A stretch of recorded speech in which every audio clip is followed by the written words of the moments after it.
So I used to cover anti-SJW nerd stuff a lot more on this channel, and after a while it just didn't really interest me because they just say the same stuff, right? And it became pretty clear also, a lot of them didn't even believe what they were saying and they didn't actually care about it. And that is evident again with the new backlash towards the latest Assassin's Creed reveal trailer. And it's like a perfect storm of these conservative gamers pretending to care about historical accuracy, having this weird defensiveness of Japan when they're not Japanese, nor have they ever been there, nor do they know anything about Japan apart from their fetishized version of Japan. And they're getting super defensive because they've chosen one of the two protagonists in the new Assassin's Creed game to be this black slave who became some sort of soldier in Japan called Yasuke. But don't worry, there's another protagonist who you can actually play most of the game as, who is actually a Japanese woman. So if you think they'd be satisfied with that, well, think again, because yeah, they hate women too. So they just want a Japanese man to play with. And we're going to talk about all of this today. And why I wanted to actually make a video on this is because I am a big Assassin's Creed fan anyway, because I love history so much. And I'm also someone who has a history degree as well. So you'd assume I care about history a lot, which I do. And I'm not someone who cries about historical accuracy much. Because if you actually care about history, and you know a lot about history, you know historical accuracy, as we understand it, is pretty much bullshit. Even in more recent history, because you have the historian's political biases as well. And you can see that even in more recent history. If you read about the Vietnam War, you have to be careful about who you read because there's a lot of conservative historians who will paint a certain picture about that war being winnable for the United States based on their own feelings, right? So part of being a good historian is picking the facts out of those biases, but also part of being a good historian is realizing that a lot of events in history both weren't documented very well and also were subject to these biases. So you can read documents, for example, of diaries from the First Crusade from Frank soldiers, but then they'll write something about going into a mosque and seeing a statue of Prophet Muhammad, and using that to justify why they had to go on a crusade to destroy these idol worshippers. But obviously you know that's a bias on the part of the historian who wrote that, because these mosques would not have had statues of Prophet Muhammad because that's just not a thing in any mainstream following of Islam, right? And also generally Western media doesn't do a great job with historical accuracy because of the reasons I suggested. It's pretty much an impossible goal. But also when you're making entertainment, sometimes it just wouldn't be fun to do this. And also the outrage is never really directed when it's depicting like an awesome American white man. So The Patriot, Mel Gibson film, Mel Gibson's character is a combination of various different fighters against the British Empire, and the film is just not historically accurate.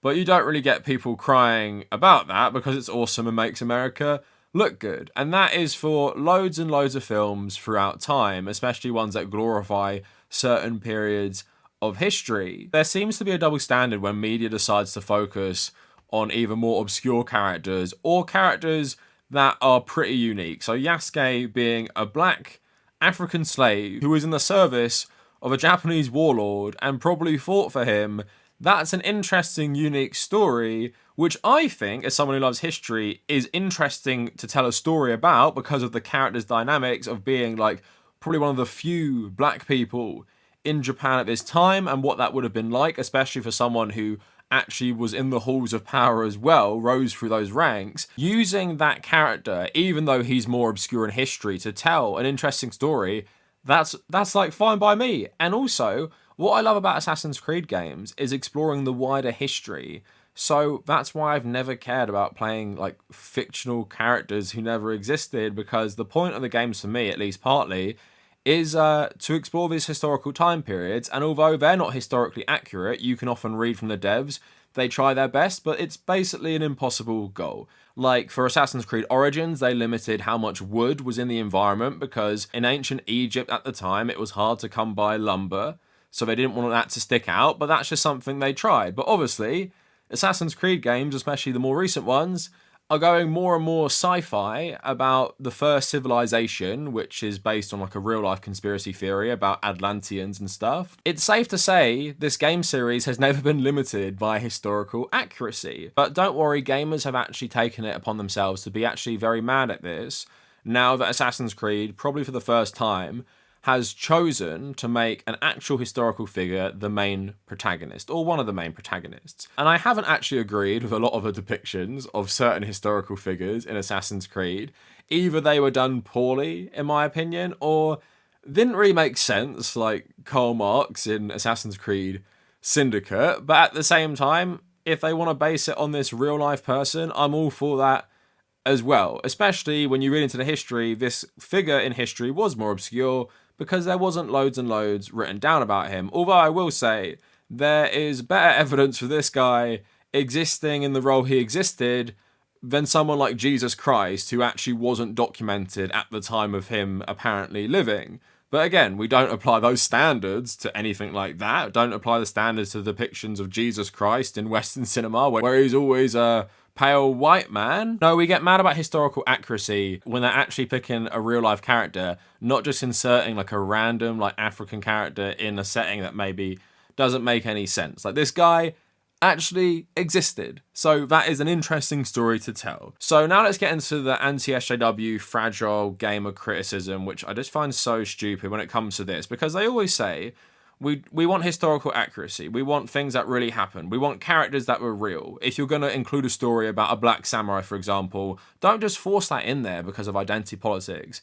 But even when they actually choose a real life character, they're still getting mad. So this guy, Grums, who is leading all this anti-SJW stuff on the hell site that is Twitter recently, it's apparently like 65 years old failed game dev, talking about this, he says, exporting of woke culture to other nations is the real colonialism they pretend to care about. They are fine being your cultural saviors, though. And this is, again, what I was talking about at the start, the protectiveness of Japanese culture, like they understand it at all. Asmongold has made videos about this as well.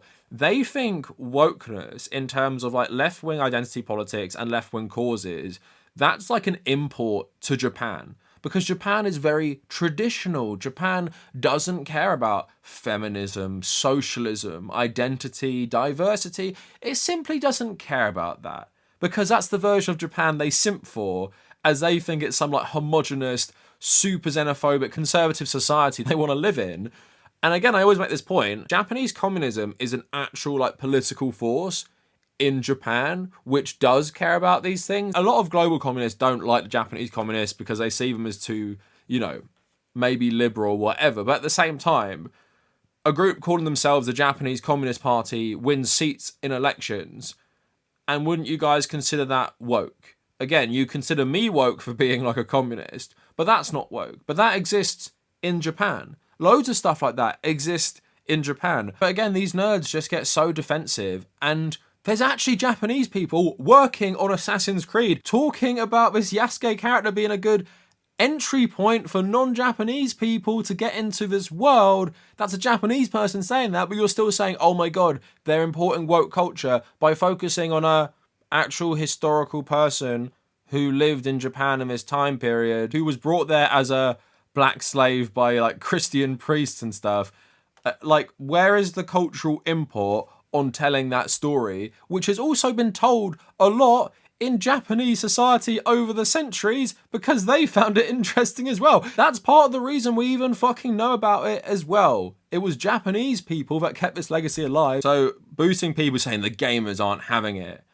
Japanese fans are puzzled that Yasuke is in Assassin's Creed Shadows. How does Japan feel? And as someone who is a big Assassin's Creed fan, who has been like on that subreddit for years and years and years, I know most actual fans do not give a single shit about Yasuke in terms of it being a bad thing. A lot of people think it looks cool and is an interesting story because people who actually like the series actually know this happens a lot of Assassin's Creed, where you play as someone who is an outsider, and that's how you experience this world. So this guy says, the real issue with AC Shadows is that every game, keep that in mind, in the series, highlights a local character to the culture. Except this one makes no sense. Now, In this one specifically, you are the daughter of a Japanese person and you're Japanese yourself. So you can experience it. And they even said, because you're playing like this shinobi ninja, you blend in more as well as a Japanese person, where Yasuke is going to stand out as a black samurai in the society where essentially there are no people like this. And again, they're not fans, because any Assassin's Creed fan will tell you it's ridiculous. The last Assassin's Creed game being a perfect example, and they've said recently in another viral post, every Assassin's Creed protagonist is in, I don't know, the country they're born. So Assassin's Creed Valhalla, while it starts in Norway, Norway is a very small game area. Nearly the entire game is set in Anglo-Saxon England. You play as a Norwegian conqueror who comes over and starts subjugating England to his clan's will, and like the sons of Ragnar Lothbrok's will, and like Guthrum and these historical figures who subjugated parts of England for Scandinavian people. And Eivor has never been to England, so as you go there, he learns about English culture, Anglo-Saxon culture, Anglo-Saxon religion, English mythology, and you experience it through his eyes. The actual history in the game is focused far more on England than it is on Scandinavia, but you didn't hear anyone crying about this. You're literally playing as a colonizer in England, an outsider. You're not just someone who ended up in England, you're literally like a hostile force taking over this. And no one got weirdly nationalistic about how dare they show Anglo-Saxon culture this way, as being beaten by those Scandinavian Vikings, showing it to be weak. No one got weirdly nationalist about that. And also, as someone who's, born in England, Irish family, this is one of the few games as well, AC Valhalla with its DLC, that was set in Ireland, and I was playing as a Norwegian guy experiencing Irish culture and Irish mythology. A lot of Irish culture from that time is completely erased by the emergence of Christianity, and I thought that was really cool, and I got to learn about a lot of my own history through this game, and I got interested in my own Irish history more, researched it more, and I was playing this outsider to it, and it helped me kind of understand it better, because he doesn't know anything about it. I didn't know a lot about, 9th century Irish history, so that was a good reference point for me, someone who even is from both these countries. It's still interesting to be this outsider. But again, gamer nerds get weirdly protective of Japan and think they understand anything about Japanese culture and politics, so take it upon themselves to talk about woke colonization and everything like that. But that is just Assassin's Creed Valhalla. Of course, there are a lot of Assassin's Creed games where you play as a person from the city or country that you're playing the game in. There's also plenty where you don't. So the most popular Assassin's Creed game, Assassin's Creed 4 Black Flag, you play as a Welsh pirate in Cuba and Jamaica. What has that got to do with Welsh culture? There's hardly any Welsh people even in the game. You have the British Empire, you have the Spanish Empire, and you have Native Americans as well. You don't play as a Native American in Assassin's Creed 4, despite them being a lot of them. The leader of the Assassin's Brotherhood in Assassin's Creed 4 is actually a native. Why don't you play as him? Apparently, according to this Grums guy, every single Assassin's Creed does this. So that's the most popular one. Ezio starts off in Italy, but the final game he's in is in Constantinople when it's ruled by the Ottomans. He's not a Greek. He's not an Ottoman Turk. So again, there's another one where he is an outsider to the culture, and they use that to help the player understand this and explain stuff to them, and use it as this fish out of water scenario, the same way they're doing with Yasuke. Although there are lots of games where you play as, Alexios or Kassandra, who are Greek, or you play as Bayek, who is Egyptian, or you play as the Fry twins, who are English, or you play as, Arno, who's French with an English accent, or you play as Connor in America, who is a Mohawk. You do have that element. But act like this is breaking with Assassin's Creed tradition shows you these people, they don't care about Assassin's Creed. They're just using this for a culture war, because Assassin's Creed has always been diverse. Assassin's Creed has always been good at showing you the diversity of historical time periods that you might not really think about. Like Assassin's Creed Valhalla did a good job of that, and Assassin's Creed Mirage did a good job of that. But apparently Assassin's Creed is part of woke colonization because it's choosing to focus on an actual historical black man who lived in Japan in this period and had a pretty prominent role as well. So this guy just goes on and on about it, and one thing they're getting hung up on, which again is stupid, in something like Assassin's Creed, which isn't historically accurate, it deals with so much science fiction, one thing they're getting hung up on, and it's the use of the word stipend. So basically they're saying Yasuke wasn't a samurai because when he served Nobunaga, that's how it was described, right? So it's saying he couldn't have been a samurai because he was given like a title, given like a home and stuff, but he wasn't from like the aristocracy like a lot of samurai were. Like, you know, samurais are kind of like knights in various different periods. It's not just like an average soldier. I'm going to link these answers, but on Ask Historians, people have like translated a lot of stuff, especially using the word stipend. And a post here saying, previously people have been arguing with me that stipend could be given to anyone, not just a samurai.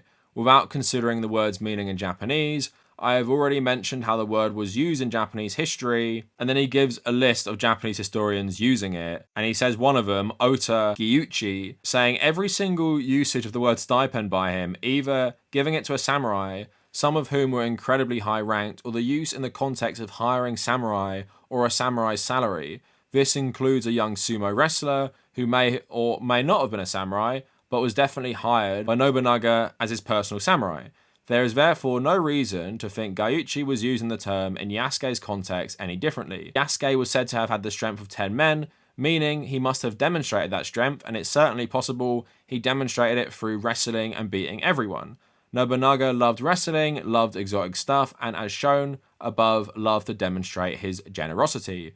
So it would certainly make sense on meeting Yasuke for Nobunaga to give Yasuke, who was exotic and who might have been proving in wrestling, a samurai stipend, a decorated sword, and a residence. So I'll link a couple answers I was reading today of people who, you know, have actually translated primary Japanese sources about Yasuke and just about the context of that word, which these anti-SJW nerds, who apparently now are all, you know, scholars of history, are saying this proves that Yasuke wasn't a samurai. At the end of the day, it's clear this guy had proved his strength, did work for like one of the most famous warlords in Japan.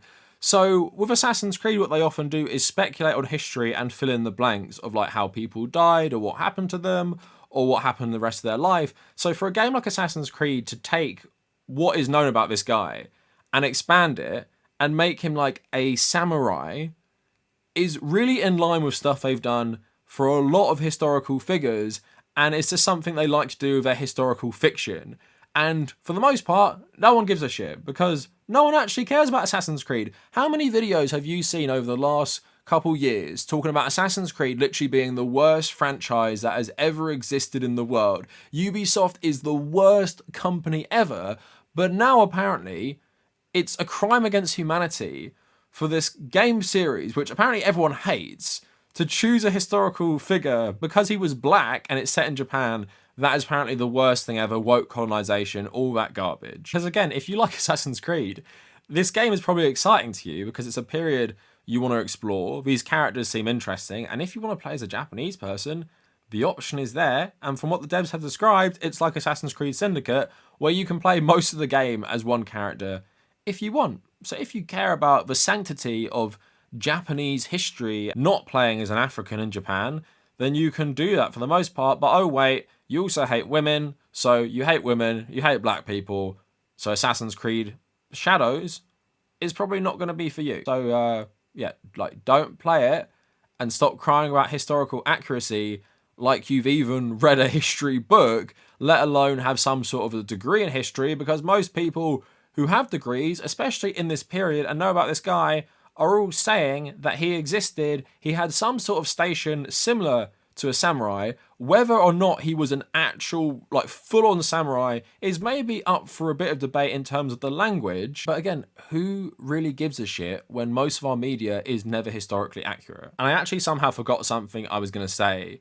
The notion that Yasuke being black takes away from, like, Japanese representation is kind of a weird one to me, because most of the games that have come out recently focused on this, apart from Nioh and Nioh 2, the main character has been a Japanese man. So Ghost of Tsushima is actually getting released on PC, I think, this week.